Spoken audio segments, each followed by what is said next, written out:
après plus de 25 ans de vie missionnaire en réponse à l'appel de Dieu, où ils sont allés au Guatemala, au Panama, au Venezuela, avec son épouse, puis ensuite leurs 2 jeunes enfants qui sont arrivés pour bénir leur foyer, dans des conditions parfois précaires.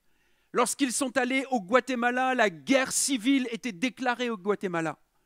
Les membres de leur famille les ont considérés comme des fous de partir comme missionnaires dans ce pays d'Amérique du Sud. Mais ils obéissaient à l'appel de Dieu. Et ils sont allés avec leurs jeunes enfants, dans des conditions précaires, mais parfois risquées, ne sachant pas toujours comment ils allaient remplir leur frigo. Ils ont donné de leur temps, de leur énergie, avec leur capacité, leurs dons naturels, mais aussi avec leur cœur, leur envie de voir des vies transformées. Et ils se sont donnés sans compter, en faisant des erreurs parfois, mais aussi en investissant beaucoup relationnellement dans la vie des gens. Et après toutes ces années hors de leur pays, les USA, ils sont revenus pour œuvrer dans leur église locale, Destiny Life, en Oklahoma, tout en gardant leur esprit missionnaire. Mais cette fois-ci vers l'Europe et notamment la France. Ils se sont laissés guider par le Saint-Esprit pour établir des connexions divines avec des serviteurs et leurs familles prioritairement. Et pour investir encore de leur temps, de leur expérience, de leur connaissance biblique, de leurs dons spirituels pour former des leaders et des disciples, pour servir l'intérêt supérieur de l'Église de Jésus-Christ et déverser leur amour reçu de Dieu en chaque personne qu'ils rencontrent. Et alors qu'ils avancent en âge, qu'ils ne possèdent rien matériellement, son épouse est une fille de la terre. Elle est issue d'une famille de 5 frères et sœurs dont les parents possédaient des terres. Et ils avaient à cœur d'acheter un terrain pour construire leur maison, mais ils n'avaient pas l'argent. Et un jour, alors qu'il accomplit une mission en France, un chrétien a reçu de Dieu de leur faire un don de 20 000 euros. Et en rentrant aux USA la même année, son épouse va hériter de ses parents. Ses frères et sœurs vont lui racheter sa part et vont lui verser 60 000 $. Et grâce à cette provision divine, ils ont pu aussi négocier le prix à la baisse d'un beau et grand terrain sur lequel ils sont en train de construire leur maison. Avec encore de nombreuses bénédictions, il y a des personnes qui viennent leur donner de leur temps, des matériaux, de leurs compétences. Et sur ce terrain, il y aura aussi la maison de leurs 2 enfants, Joshua et Elisha, et aussi avec les petits-enfants. Ils veulent appeler ce terrain sur lequel ils sont, et tu peux montrer les photos, Charlemagne. Ils veulent appeler ce terrain « Terre de miracles ».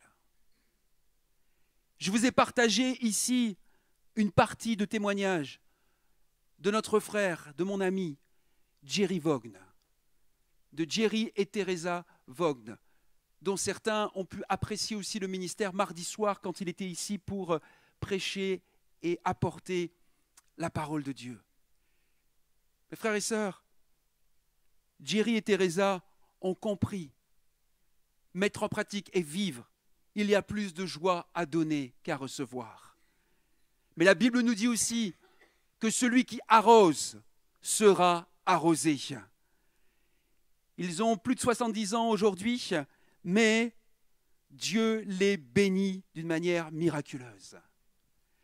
Alors nous repose cette question que je vous ai posée à chaque introduction de cette série de messages. Qu'est-ce que le peuple de Dieu ? L'Église de Jésus-Christ, c'est-à-dire toi et moi, ici à Émy, sommes appelés à refléter, sommes appelés à exprimer, sommes appelés à vivre. Qu'est-ce que nous sommes appelés à refléter ? Là, la réponse est à vous. La parole est à vous. On ne peut pas vous donner un micro à chacun. Et vous pouvez vous tromper. Qu'est-ce que nous sommes appelés à refléter, à exprimer, à vivre ? J'entends là-bas la générosité. Brigitte, Jésus, bien sûr, mais qu'est-ce qu'il incarne, Jésus? Qu'est-ce qu'il a exprimé, Jésus? L'amour, bien sûr. Mais là, une des caractéristiques de l'amour, c'est la générosité. Et pour vivre davantage cette générosité dans la confiance et dans la paix, nous allons poursuivre et terminer cette série de messages, la générosité, un style de vie. Rappelons-nous, si Dieu invite l'individu à la générosité, il veut aussi que son peuple, en tant que peuple, soit généreux. Et j'aimerais que vous puissiez, avec moi, regarder dans la Bible, dans votre Bible, le verset, le souligner, la prendre par cœur si vous voulez, de 2 Corinthiens 9, 8. S'il y a bien au travers de toute cette série de messages un verset à retenir, à imprimer, à méditer, à prier pour qu'il devienne vôtre également, c'est celui de 2 Corinthiens 9, 8. Et je lis dans la version Louis II que vous avez majoritairement entre vos mains. Et ce verset s'affiche également à l'écran et nous dit la chose suivante: « Et Dieu peut vous combler de toutes sortes de grâces, afin que possédant toujours en toutes choses de quoi satisfaire à tous vos besoins, vous ayez encore en abondance pour toute bonne œuvre. » Là, vous devriez tous dire. Alors, pour vous rattraper, je vais le lire dans la version Semeur. Il a aussi le pouvoir de vous combler de toutes sortes de bienfaits. Ainsi, vous aurez en tout temps et en toutes choses tout ce dont vous avez besoin. Et il vous en restera encore du superflu pour toutes sortes d'œuvres bonnes. Et là, vous dites ensemble. Et pour terminer cette série de messages, j'ai intitulé le message de ce matin « Vivre d'une manière généreuse ». Vivre d'une manière généreuse. La générosité est un style de vie avant d'être une considération seulement sur la gestion financière. Et elle peut revêtir différentes formes. En tant que personne et individu, voici plusieurs formes que peut revêtir la générosité. Nous pouvons être généreux dans notre attitude et nos paroles, en ne soupçonnant pas le mal a priori, mais en faisant preuve d'amour et de compassion. Cela vaut pour les relations réelles, les relations physiques dans un couple, le mari envers son épouse, l'épouse envers son mari. Tous les jours, nous sommes appelés à faire preuve de générosité dans notre attitude et dans nos paroles. Cela vaut entre les parents et les enfants, dans la manière dont nous éduquons nos enfants, dans la manière dont nous avons nos relations avec nos enfants. Nous sommes appelés à être généreux. Ça concerne notre attitude, nos paroles, et bien sûr avec notre famille, avec les membres de votre famille, avec vos frères et sœurs, de la famille de Dieu également. Chaque fois que vous avez envie de dire Amen, vous pouvez. Chaque fois que ça vous inspire ce que je vous dis, vous êtes d'accord avec moi ou avec la parole surtout, vous pouvez dire oui, je suis d'accord ou Amen ou oui, c'est vrai. Nous pouvons être généreux avec notre attitude et nos paroles. Mais aussi, bien sûr, nous pouvons être généreux dans notre attitude et nos paroles dans l'usage des réseaux sociaux. Et en faire, mes frères et sœurs, les amis, les jeunes ou moins jeunes, un bon usage. Ne te défoule pas sur les réseaux sociaux pour aller exprimer ta frustration, ta colère ou ton mécontentement. En tant que chrétien, utilise les réseaux sociaux pour être un bon influenceur, édifiant, encourageant, exhortant. Que tu sois jeune ou moins jeune, utilise les réseaux sociaux, ils font partie de notre environnement contemporain, utilise-les à bon escient. Alléluia! Je vais vous chercher parce que j'ai l'impression qu'on a besoin d'étendre notre cœur ce matin dans un esprit de générosité. Nous pouvons en tant qu'individus être généreux avec le temps que nous consacrons aux autres ou à l'œuvre de Dieu Oui, par un service dans l'Église, bien sûr. Nous pouvons être généreux en servant notre Seigneur et en servant donc les autres dans l'Église, mais aussi par votre écoute d'un collègue de travail demain, quelqu'un qui n'ira pas bien et qui aura besoin d'exprimer quelque chose. Et si tu prends le temps de l'écouter, tu vas manifester de la générosité. Un collègue au travail ou à l'école, bien sûr, en rendant un service spécifique, en se montrant attentionné. Moi, ce soir, par exemple, je vais aller mettre les poubelles à l'extérieur. Et une fois, on a eu une négociation avec ma femme. Je lui ai dit, mais c'est toujours moi qui vais mettre les poubelles. Elle m'a répondu, c'est toujours moi qui fais le repassage. Je lui ai dit, chérie, je vais continuer à mettre les poubelles. Mais en allant faire les courses, parfois, tu rends service ainsi à ton épouse qui est fatiguée et t'aimes pas. Moi, j'aime pas faire les courses. C'est donc un symptôme pastoral. Nous n'aimons pas faire les courses. Mais parfois c'est une nécessité. Et ton épouse, elle n'est pas toujours forcément peut-être bien disposée, alors tu peux lui rendre service et aller faire les courses. Mais ça peut être aussi aller faire les courses de ton voisin. De quelqu'un, tu sais, qui est âgé, qui a un handicap ou qui a une maladie à un moment, et tu peux aller lui rendre service. Et tu vas faire preuve de générosité. En gardant un enfant, tu vas soulager un moment le couple, tu vas les aider à avoir un temps entre eux et ainsi à pouvoir offrir ton temps, ta générosité en gardant l'un de leurs enfants, en pensant quelque part en fait un peu moins à soi et un peu plus aux autres. Nous pouvons être généreux. Par le soutien personnel aussi en tant qu'individu, en tant que personne, le soutien personnel que nous apportons aux personnes en difficulté. C'est une forme authentique de générosité qui est complémentaire et tout aussi précieux que le soutien financier.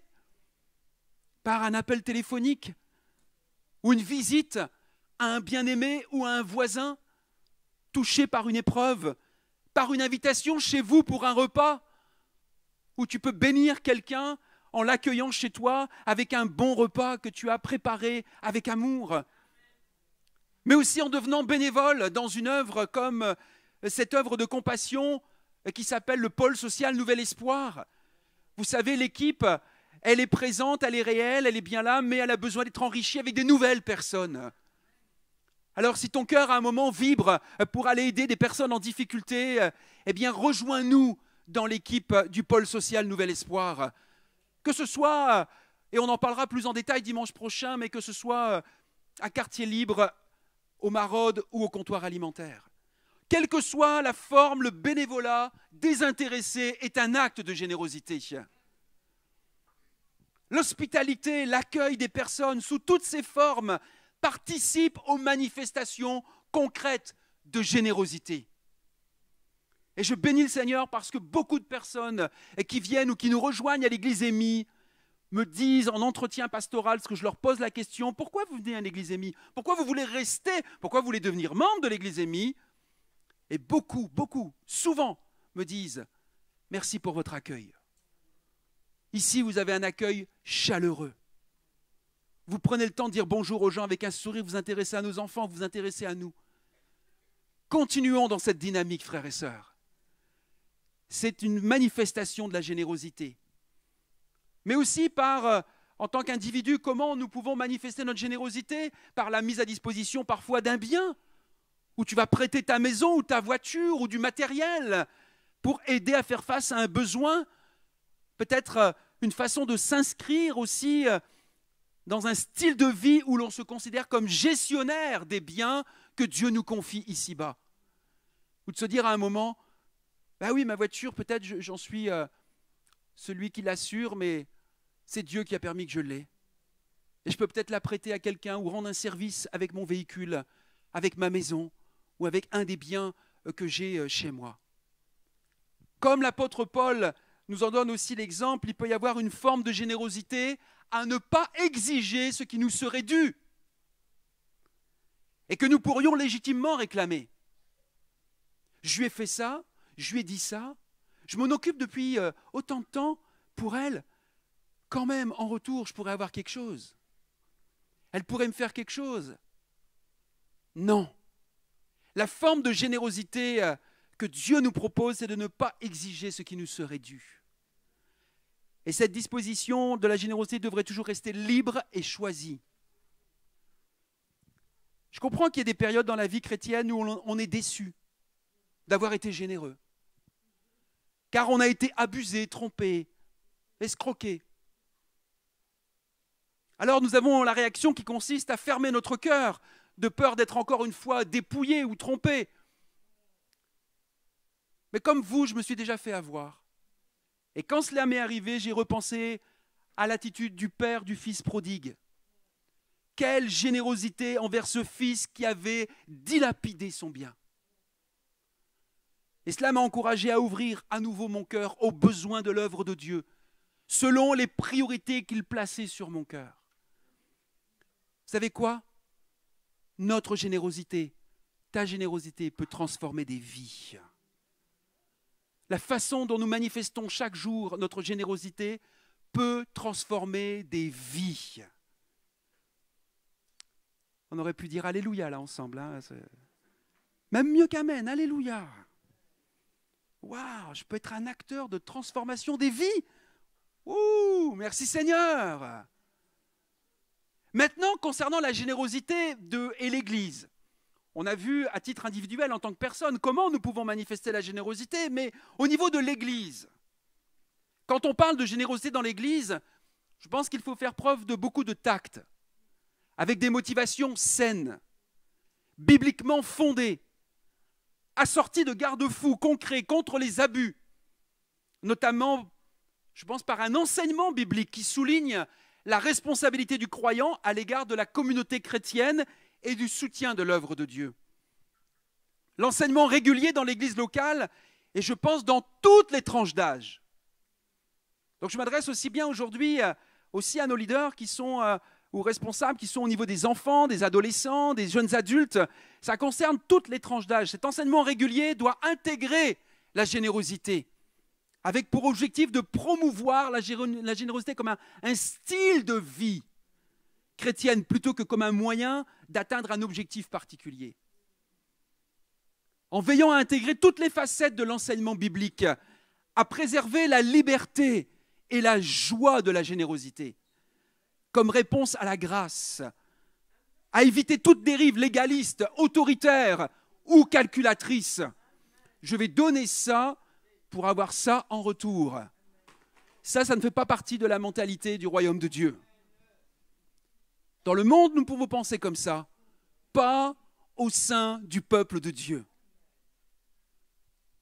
Quand je donne de mon temps, de mon énergie, de mes dons, de mes talents, de mes capacités, de mes ressources financières ou autres, je le fais avec joie, avec liberté et sans contrainte, et j'attends pas en retour une récompense.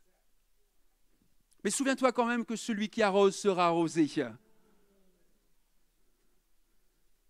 Cet enseignement sur la générosité inclut l'encouragement à développer une attitude aussi juste, équilibrée et saine que possible, en toute liberté, responsabilité dans la relation aussi à l'argent.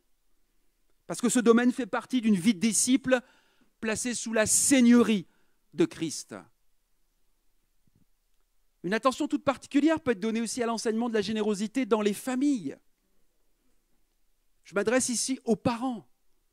Je m'adresse à tous ceux et celles qui ont des enfants ou des petits-enfants. Nous sommes aussi, en tant que chrétiens, appelés, oui, à recevoir cet enseignement à l'Église, dans les activités concernant les différentes tranches d'âge, mais aussi à la maison. Les enfants ont besoin de voir papa et maman, ou parfois que maman ou que papa, en tout cas quand il y a les parents, ils ont besoin de voir des parents qui sont généreux. Je l'ai dit tout à l'heure dans l'attitude et le comportement. Et aussi parfois par des actes concrets posés. Parce que ça marquera la vie, ça marquera l'esprit aussi de nos enfants. Souviens-toi, ce que tu es est même plus fort que ce que tu dis. Ce que tu vis marque plus encore ceux et celles qui t'entourent que ce que tu peux dire. Vous savez, la semaine dernière, alors que je prêchais sur la générosité, le groupe des aventuriers, c'est-à-dire les 7-10 ans, était dans la grande salle. Comme ce matin, il y a encore des enfants, parce que nous sommes le 5e dimanche du mois, il n'y a pas de mission Kids aujourd'hui, c'est pour ça qu'il y a des enfants avec nous, au milieu de nous ce matin. Mais il y avait la semaine dernière une jeune fille de 8 ans. Et elle était assise dans la salle. Je ne la voyais même pas parce qu'elle était là-bas derrière en fait. Et elle a été à l'écoute dans la salle et elle a fait ce dessin. Regardez. Elle a fait ce dessin. Elle a écrit la générosité avec son écriture. La générosité, c'est partager ce qui m'appartient. Ça rend les gens heureux et moi aussi. Et donc, il y a 2 enfants ou 2 personnes et l'un dit « Tu veux ?» comme un morceau de cookie et l'autre « Oui, je veux bien ». Elle a même écrit Acte 20-35 sur son dessin. Et tout ce qui vient de Dieu, dit-elle, tout ce qui me vient de Dieu. 8 ans. 8 ans.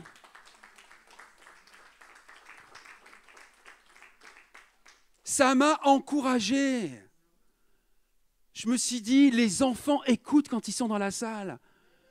C'est des éponges, c'est incroyable. Et j'ai mieux compris, ça m'a encouragé à me rappeler ce que Jésus avait dit. Soyez comme des enfants. Soyez comme des enfants.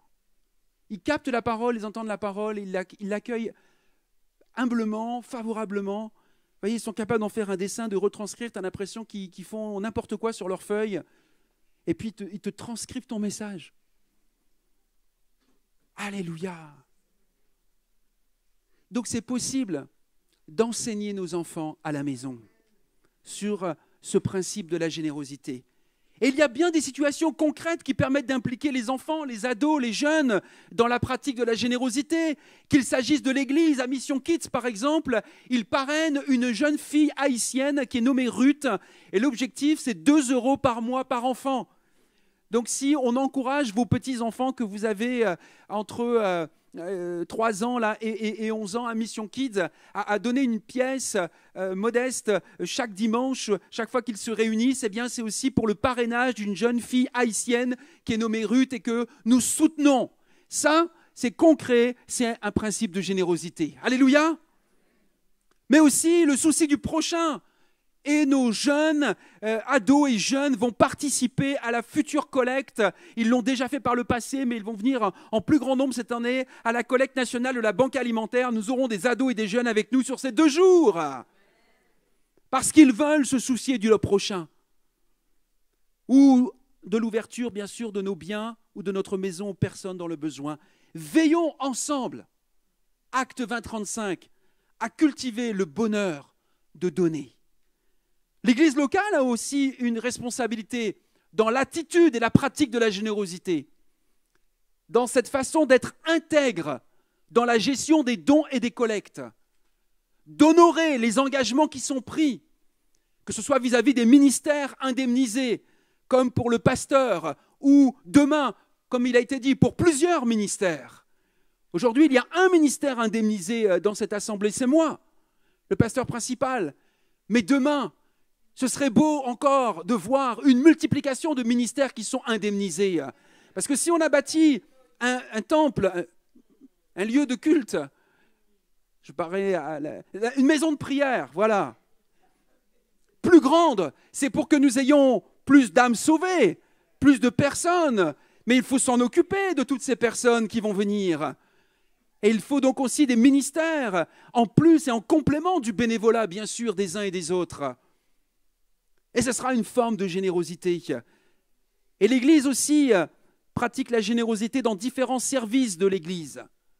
J'aimerais en reparler pour que vous soyez bien au courant que le pôle louange avec la sono et la vidéo, le pôle vive la famille, le pôle évangélisation, les services accueil, ménage, communication, groupe maison, tous ces services ont bénéficié d'une augmentation de 30% cette année. L'Église a décidé, avec le conseil d'administration, d'augmenter le budget, d'accompagner les différents services que je viens de vous citer de 30%. Donc vous voyez, on est allé au-delà de l'inflation. On s'est dit, nous devons être généreux avec l'argent que nous recevons. Nous devons bien gérer et accompagner les différents services de l'Église. Mais on ne se limite même pas à ça, on fait encore davantage. On soutient aussi l'œuvre de Dieu envers, par exemple, le pôle social Nouvel Espoir et l'offrande d'amour qui, la semaine prochaine, sera recueillie auprès de chacun d'entre vous, cette offrande de générosité. Et l'Église paye aussi une partie du loyer concernant le pôle social qui a ses activités de l'autre côté. Il y a aussi le soutien de l'œuvre de Dieu envers d'autres églises. Nous avons fait, l'église de Versailles a inauguré son bâtiment la semaine dernière, un nouveau bâtiment, un lieu qui a été acheté, rénové, transformé, un beau lieu par Concept West d'ailleurs. Moi là peut-être j'ai fait preuve d'une certaine générosité quand j'ai appris que l'église de Versailles avait un projet et qu'il cherchait un constructeur. Je n'ai pas hésité à partager celui que nous avions. Et je l'ai proposé. Après, ce n'est plus de ma responsabilité. Mais ils ont opté et ils ont accepté de travailler avec Concept West. Et aujourd'hui, le résultat, certains sont allés le voir, dont notre frère Bruce, mais aussi Yves Bridon. Et vous avez vu que Dieu a béni l'église de Versailles.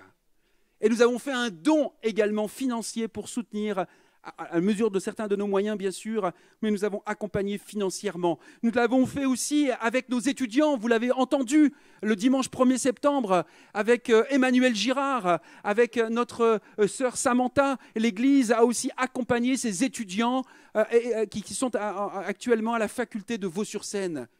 Nous avons accompagné financièrement nos bien-aimés. Et nous voulons continuer à le faire. Mais nous sommes aussi généreux avec le mouvement des assemblées de Dieu. Chaque année, nous versons, c'est important que vous le sachiez, nous versons une cotisation pour chaque membre de l'assemblée. Vous pouvez dire, ah, mais c'est combien? Alors, 9 euros par membre, par an. Et nous versons cette cotisation chaque année à ce qu'on appelle l'Union nationale des assemblées de Dieu de France. Nous versons aussi une participation pour la région Paris-Île-de-France, pour les assemblées de Dieu de France. Nous versons à la mission intérieure également, qui soutient des églises en difficulté, mais qui accompagne aussi des projets dont nous avons bénéficié également. Nous avons été soutenus par la mission intérieure. Aujourd'hui, nous ne sommes plus soutenus, mais nous continuons à verser à la mission intérieure, parce que nous voulons croire à cette générosité solidaire, également envers d'autres églises. Nous versons aussi une générosité à l'Institut théologique biblique, à l'ITB, à l'Action missionnaire. L'Église émit, manifeste et pratique la générosité. Alléluia! Et vous pouvez en être fiers et heureux. Et nous pouvons faire mieux. Nous pouvons aller plus loin. J'en suis convaincu. Parce qu'il y a plus de joie à donner. Et celui qui arrose. Je termine avec ceci. La pratique de la générosité financière. Et là, tout le monde se dit, qu'est-ce qu'il va nous amener? La pratique de la générosité financière. Laissez encore votre cœur s'ouvrir dans cette dernière partie de message. Le chrétien qui désire donner est appelé à le faire en toute liberté et en toute responsabilité devant Dieu. Ça, c'est ce que la Bible nous enseigne. Donc, il revient à chacun. Vous allez voir, je vais faire comme Jésus ce matin. Je vais vous poser des questions. Je vais vous laisser des questions. Vous avez remarqué que bien souvent, Jésus laissait parfois plus de questions que de réponses, que ce soit avec les religieux, que ce soit avec ses disciples, il les faisait réfléchir. Il les amenait à un niveau supérieur de maturité pour qu'ils comprennent ce qu'ils sont appelés à être et à faire. Alors il convient à chacun de répondre à certaines de ces questions.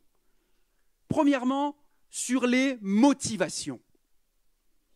Je vais vous laisser un certain nombre de questions, ce sera à vous de les réécouter parce que le message est enregistré, de les noter si vous prenez des notes ce matin, d'y revenir, d'y réfléchir, de laisser votre cœur être sondé par Dieu, par son esprit sur ces questions et de vous dire où est-ce que j'en suis en fait. Concernant mes motivations, comment cultiver cet esprit de générosité pour qu'il soit et demeure une reconnaissance, une consécration à Dieu, une participation à son projet, une manière de suivre le Christ. Deuxième question, comment manifester par la générosité une réponse régulière et consistante à l'amour de Dieu? Troisièmement, quelle vigilance exercer pour ne pas faire de la générosité un calcul de rentabilité? Ou pour ne pas se laisser asservir par une personne ou par un groupe? Ça concerne les motivations. Maintenant, d'autres questions concernant la priorité. Comment cultiver le sens de l'offrande des prémices, comme nous le dit la parole de Dieu, qui manifeste le désir que Dieu soit honoré le premier. C'est ça que ça signifie les prémices. Je veux honorer Dieu en premier avec mes biens. Comment cultiver ce sens de l'offrande des prémices qui manifeste le désir que Dieu soit le premier honoré en réponse à ses dons, plutôt que le parent pauvre qui récolte le reliquat de fin de mois. S'il me reste quelque chose sur mon compte, Seigneur, je te le donnerai. S'il ne me reste rien, tu patienteras le mois prochain. Ou quand j'aurai une promotion. Ou quand je gagnerai plus. Ou vous mettez ce que vous voulez comme excuse. Troisième point, le montant. On a vu les motivations, la priorité, le montant. Je vous laisse ces questions. Combien donner de manière juste et proportionnée aux bienfaits que Dieu nous accorde? Comment se situer en toute liberté par rapport à la pratique de la dîme? Comment préserver à la fois les générosités régulières, la dîme, et la possibilité de répondre à des besoins ponctuels, les offrandes?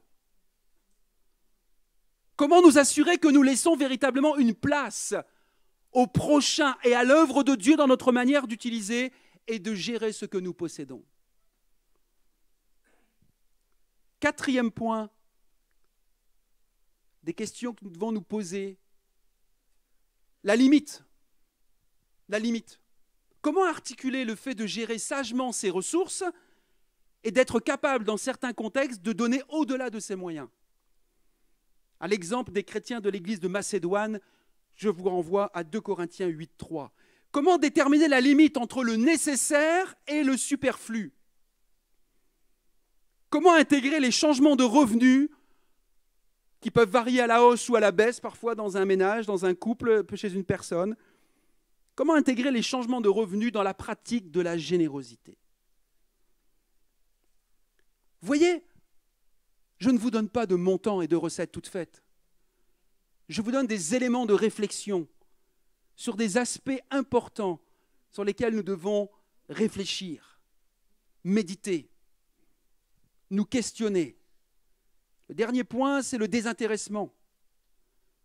Comment éviter que la générosité ne devienne un calcul en vue de gagner plus en retour de ce qui a été donné? Comment éviter de faire de la générosité un moyen de pression ou de pouvoir? Je vous l'ai dit la semaine dernière, je le répète cette semaine, vous n'entendrez pas de ma bouche ou dans la bouche des responsables de cette Église une pression sur ce sujet. Parce que comme nous l'avons évoqué, comme la Bible nous le rappelle et nous l'a évoqué, c'est en toute liberté et avec joie, sans contrainte, que nous sommes appelés à donner. Donc la responsabilité est entre toi et Dieu. Moi je te donne, Jésus nous donne, la parole de Dieu nous donne les moyens de bien réfléchir et d'être en accord avec son désir et avec sa volonté. Et c'est là notre responsabilité d'y réfléchir, de nous positionner. Quelqu'un a dit, c'est ma conclusion, la générosité donne à notre vie ce que la lumière du soir, ce qu'apporte la lumière du soir. La chaleur de couleurs rehaussées, une douceur posée sur les choses simples, la joie des regards et des cœurs, l'irruption ravissante de la gratuité. Nous avons sans aucun doute du mal à réaliser à quel point vous et moi, nous en sommes environnés et gratifiés sans cesse. Mais quand le regard s'ouvre sur la générosité, la bonté de Dieu, l'abondance de Dieu, la joie et la reconnaissance font irruption et remplissent nos cœurs. Dieu est amour. Et si l'amour est la vie même de Dieu, cet amour donné et reçu dans la réciprocité et l'interaction du Père, du Fils et de l'Esprit, la générosité en fait partie. Car l'amour donné et reçu en Dieu l'est dans la liberté. Le Dieu créateur est générosité. Cette grâce nous environne, nous transforme, nous réjouit. Sa providence est générosité. Par-delà la méchanceté et tant d'ingratitude dans notre monde. Vous avez remarqué que nous sommes dans un monde méchant et rebelle? Mais Dieu est toujours généreux. Et Dieu a toujours autant de générosité et d'amour, même envers les méchants aujourd'hui. Le salut offert en Jésus est générosité, qui ne compte ni la dépense ni l'engagement pour un horizon de joie éternelle. Toutes les bénédictions quotidiennes de Dieu portent cette marque, sa fidélité, son pardon, sa présence, son action. Et tout cela est bien connu. Mais il revient au peuple, vous et moi, qui se réclament d'un tel Dieu d'en porter la signature, de le manifester dans sa réalité de tous les jours. Le peuple de Dieu se doit d'être généreux dans ses motivations et ses actions, s'il veut honorer le Seigneur dont il chante les bontés. C'est bien de chanter Dieu, c'est bien de célébrer Dieu avec de belles paroles qui nous font du bien, qui nous touchent et qui, bien sûr, parfois nous amènent ou nous ramènent un peu plus près de Dieu. C'est encore mieux de les vivre, mes frères et sœurs. C'est encore mieux de les vivre. Et ça, c'est possible dans la joie d'avoir tant reçu, dans la confiance en Dieu qui pourvoit, dans le souci de l'équité, dans la volonté de prendre part au projet de Dieu. Notre privilège est indéniable. La responsabilité aussi. Et en bon intendant des bontés de Dieu, nous aurons à cœur la générosité. Alléluia!